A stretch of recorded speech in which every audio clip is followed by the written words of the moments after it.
Determine wire size and calculate voltage drop for single-phase applications with our wire size and voltage drop calculator. To navigate to our calculators, hover over Products, then click Tools and Resources. Once on the Tools and Resources page, you'll see our available calculators. Select the wire size and voltage drop calculator. In this tutorial, we will walk through the structure and components of the calculator and demonstrate an example. The first step when determining the proper wire size is to select conductor type. We offer calculations for copper and aluminum conductors. The calculation is not affected based on stranded or solid conductors.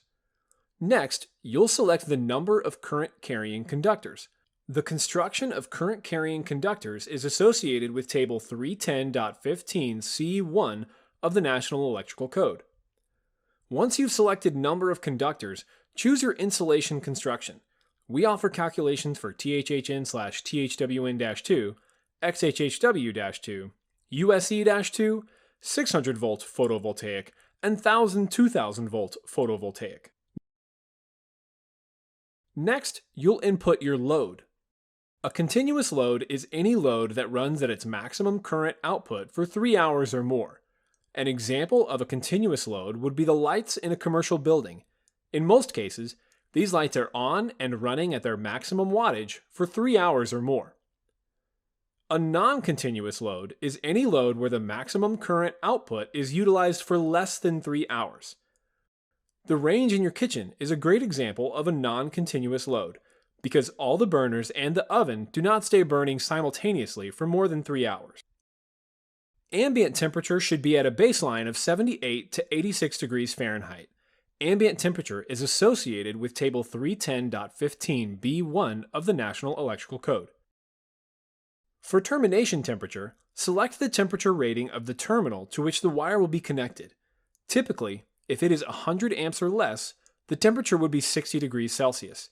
If it's over 100 amps, the temperature would be 75 degrees Celsius. Remember, this temperature is not about the wire, it's about the termination. More often than not, the temperature will be 75 degrees Celsius. If the overcurrent device is rated for use at a continuous load, then this would be marked yes. If the overcurrent device is rated for non-continuous load, then select no.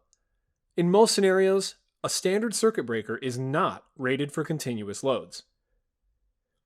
Lastly, identify whether your raceway is more or less than 24 inches. If your raceway or run is longer than 24 inches, you would select no. Once you've ensured everything is entered correctly, push Calculate. The conductor size and circuit breaker size will populate. Scroll down to view Step 2 and find the voltage drop. Select your voltage. Then identify whether it is single or three-phase. Next, input your distance.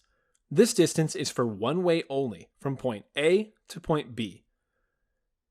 The load and conductor size should already be populated from Step 1. Once all the information is entered, you will push Calculate. Now let's run through an example. In this example, we have copper conductors, 7 to 9 current carrying conductors, THHN/THWN-2 construction, 39 amps of non-continuous load, an ambient temperature of 96 to 104 degrees Fahrenheit, a termination temperature of 75 degrees Celsius. There is no continuous rating on the overcarrying device, which is standard, and a raceway that is over 24 inches in length. Once you push Calculate, the load and conductor size will carry to Step 2. We will select 120 volts for our branch circuit's voltage. Single phase, a one-way distance of 100 feet. Then push Calculate. In this example, you'll see that the voltage drop is above 3%. At Encore Wire, we encourage a maximum of 3% voltage drop. In order to meet this standard, you can go back to the conductor size and incrementally increase the size until the voltage drop is 3% or less. Looking for more resources? Check out our Tools and Resources page for more calculators, product sheets, guide specifications, and reference tools.